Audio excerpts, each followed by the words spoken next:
What is up, Earth's mightiest subscribers? It's Blur Without Fear. Welcome back to the channel. Alright, today's video, I'm going to be talking about Wonder Woman number 5, written by Tom King, with art by Daniel Sampere, and color by Tomeo Mori. So in this issue, what we are following is the Sovereign is moving to create a fighting force to destroy Wonder Woman once and for all. And to build this fighting force, he's not getting new characters. He's not bringing any new individuals into the midst of all this. No, he is going after the people who he knows Diana Prince, aka Wonder Woman, has had the most trouble with. Characters ranging from those she could potentially defeat in a single issue to characters it would probably take her several issues to defeat, and sometimes maybe even some characters she would need help in defeating. All of these characters combined together being a fighting force even Wonder Woman would have to take seriously. He starts off with an oldie but a goodie, a character by the name of Doris Zuhl, aka Giganta, a woman known for her ability, as her name would imply, to instantaneously increase her size up to several hundred feet. She's been a longtime foe of Wonder Woman, with her superhuman strength and durability often making her more than a match for the Amazon princess of Themyscira. Giganta, while a villain, has often flirted with giving it all up to live a normal life. Besides, her powers aren't the result of wanting to take over the world, but because she tried to cure herself of a rare blood disease. She has the capacity to be good, but she's easily swayed to do bad because of her life experiences. Being bullied and tormented as a child, it makes it difficult for her to see the good in herself, much less others. She has on occasion worked for government entities like Shade or Argus in return for reduced prison sentences, and this situation is no different. Right now, the Sovereign is offering her very likely more than a chance to kill Wonder Woman, but very likely offering her freedom. But because of the enmity between Wonder Woman and Giganta, I think it's safe to say that even if she wasn't offering Giganta her freedom, she'd probably do it anyway. That said, it's not out of the spectrum of possibility for Giganta and Wonder Woman to work together, and even when they do, there have been instances where they've parlayed with one another, where Giganta during the Gail Simone run even listened to Wonder Woman while she vented about the downward spiral her relationship with Steve Trevor was going at that point. Giganta has even worked with Wonder Woman to take down common foes on more than a few occasions, but at the end of the day, as much as it may seem like they do get along, when they actually get along, Giganta still doesn't like Wonder Woman. So the fact that she's being offered an opportunity to kill her, it could go either way, honestly. Giganta could eventually go into business for herself and realize that maybe she does want to help Wonder Woman for one reason or another, or she could just simply want to kill her and get it over with. We also have the character Circe, one of Diana's oldest villains. Regardless of continuity, they've always been at odds with one another and rarely ever on the same side of things, considering Circe's initial actions were to destroy all Amazons in the original New Earth continuity, and considering all things going on right now, she was even responsible for the events that kicked off the original Amazon Attacks story arc. She has no issue using anyone to do whatever she wants done, and while it's heavily implied she's changed here and there, she always falls back to villainy, and this time is no different really. Her sorcery is next level stuff, making her one of the most deadly individuals in all of DC Comics. Even Wonder Woman has difficulty standing up to her, especially when it comes to dealing with Circe's magic. Circe is powerful enough that she has been able to solo the entire Justice League Dark. That is how powerful Circe is. But all that said, Circe's down to kill Wonder Woman, but something tells me she's playing an angle. Speaking of angles, Sovereign recruits the Angle Man, Angelo Bend, in this issue. Originally a villain of the New Earth continuity of DC who was not necessarily a joke villain, but one that was rarely ever accused of being taken seriously as a real threat. He was more or less just a cat burglar with powers, but nonetheless, he discovered a means of warping reality and manipulating space-time via his patented angler, a device that looks no different than an angled ruler. In the Prime Earth continuity, this version of the character discovered the missing math of the anti-life equation, a thing that drove him absolutely insane. If you're unfamiliar with the anti-life equation, it is a formula largely associated with the villain Darkseid, and is a means to dominate all sentient life in the universe. So the fact that this character is being brought on means that the Sovereign is not playing around. And bear in mind, it's not that the Sovereign doesn't know that Angleman has this ability, that he knows the anti-life equation. It just means that he recognizes how dire the situation is, and he's willing to use anyone humanly possible that could take Wonder Woman down, or at the very least, give him an edge in taking her down. So he's gonna take a chance on Angelo Bend, aka the Angleman. But the reason I said earlier that Cersei seems to be working the angles is because there's a point where we see her whispering something in Angleman's ear, and I wonder if Cersei at some point, as she often likes to do, is going to go into business for herself because of all of the characters that Sovereign is putting together. Cersei's probably the one who is the least likely to be able to be controlled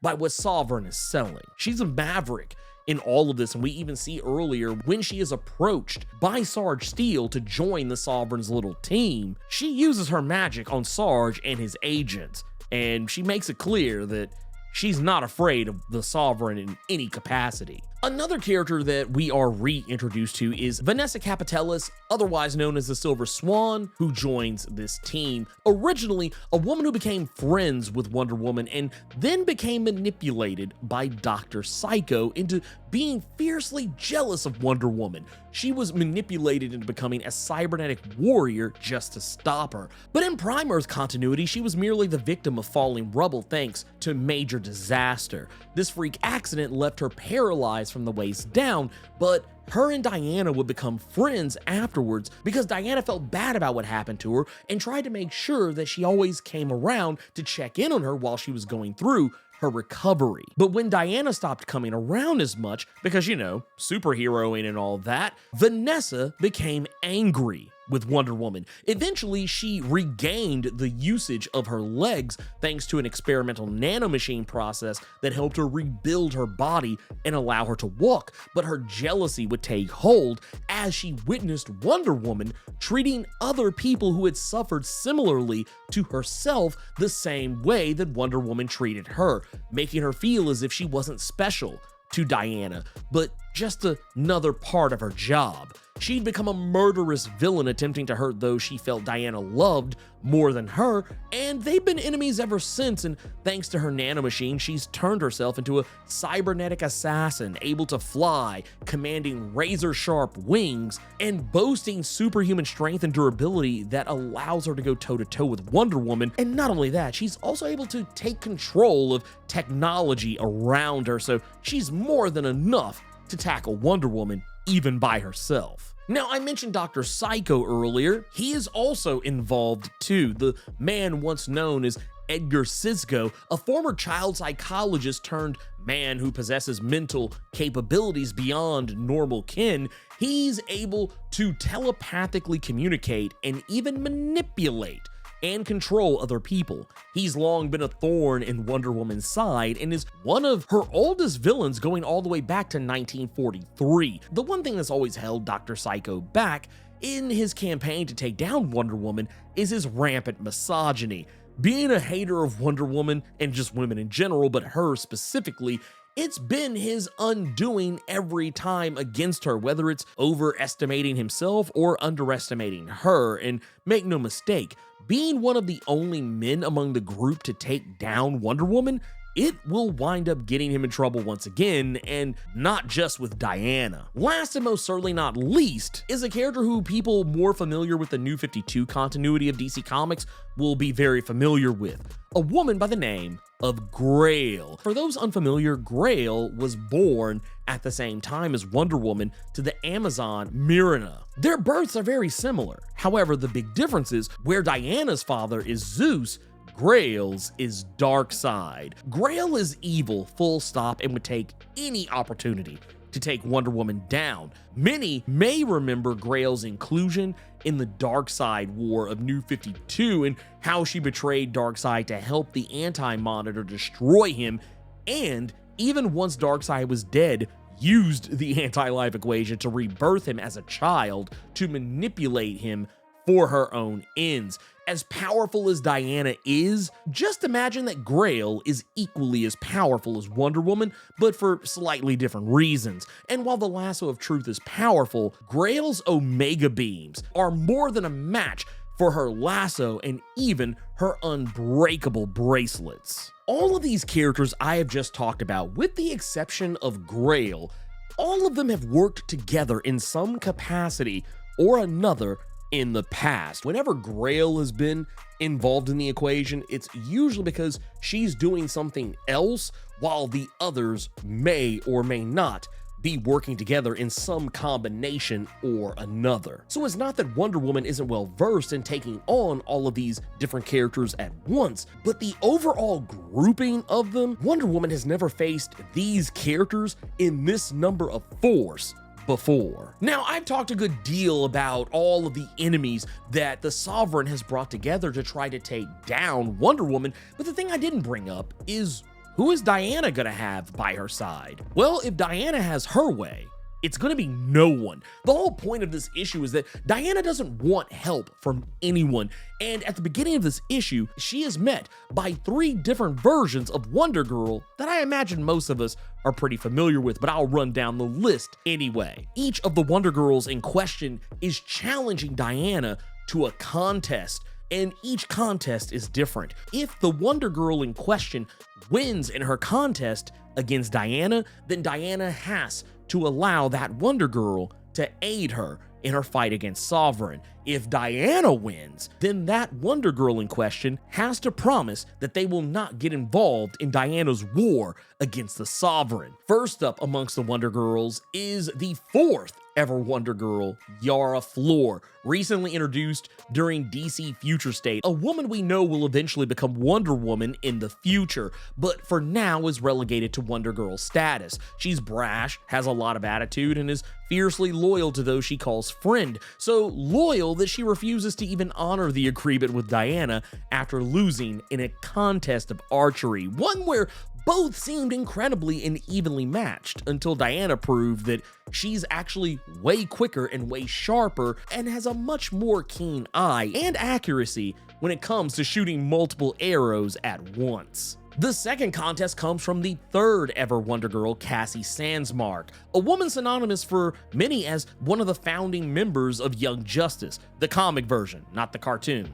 Duh. And while she's fiercely as loyal as Yara, even her power, similar to Diana's own, is not enough to win in a contest of strength, arm wrestling Diana for the right to stand by her side in the fight against the Sovereign. And then last but most certainly not least is the 2nd ever and former Wonder Girl, Donna Troy, one of the many legacy characters who has been done pretty dirty by DC loyalist standards, but is no less a great character. She chooses probably the most unconventional method of all to try and take on Wonder Woman in the story arc. She challenges Diana to a game of Injustice 2. It's not actually called Injustice 2 in the comic, but you can tell just based on what's going on in the game and the fact that it's a fighting game, it's very likely just, a take on Injustice. But the whole thing is cool because it actually kind of proves a thing about Batman, given the fact that Donna Troy has selected Batman as her character and Wonder Woman has selected Superman. It brings up this whole thing about how DC video games could never actually accurately depict a fight between Batman and Superman, because at the end of the day, as Wonder Woman says it, Batman knows good and hell well he can't defeat Superman without prep time, without having all of his strategies at his disposal. And even with that, Superman holds back. Superman could literally lay out Batman in one punch. And while Diana tries to pretend as though she's never played Injustice before, she actually does know how to play. And while Donna Troy is initially beating the brakes off of Diana, eventually she makes what I would arguably say is a comeback equal to Daigo versus Justin Wong. Fighting game fans immediately know what I'm talking about. She defeats her, so therefore Donna Troy has to cave in and swear that she won't try to help Wonder Woman in her fight against the Sovereign. Bitch, your game is garbage. I'm Crystal, bitch. Who's next? Fake ass Mariah Carey.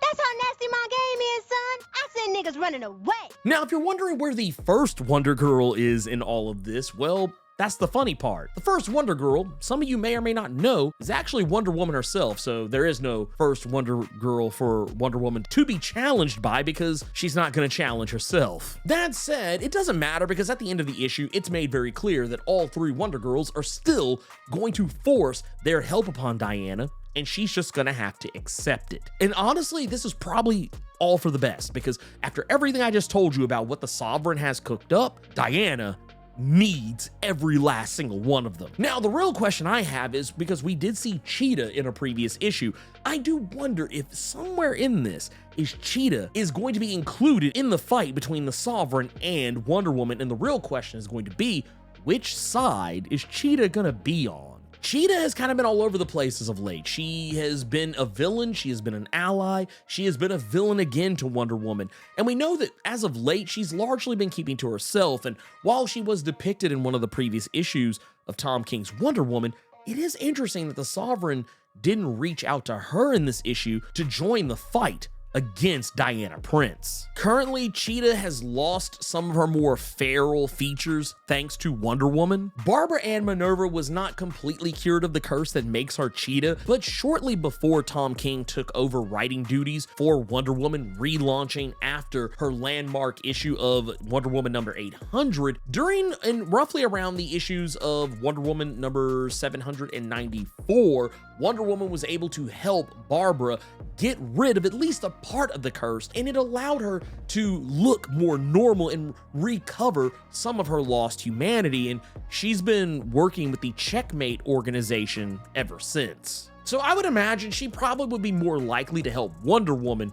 than she would be to help the Sovereign, but make no mistake, she is going to factor in at some point in the story. It's just a matter of time. You guessed it, obligatory channel outro time. If you're not subscribed to the channel, consider doing so. Clicking that subscribe button and tapping that notification bell ensures that you get more videos just like this one, and you don't miss any of my other content that I drop throughout the week, plus my live streams every Thursday and Saturday. And if you enjoyed the video, make sure you click that like button, keep it plus ultra, and sound off in the comments.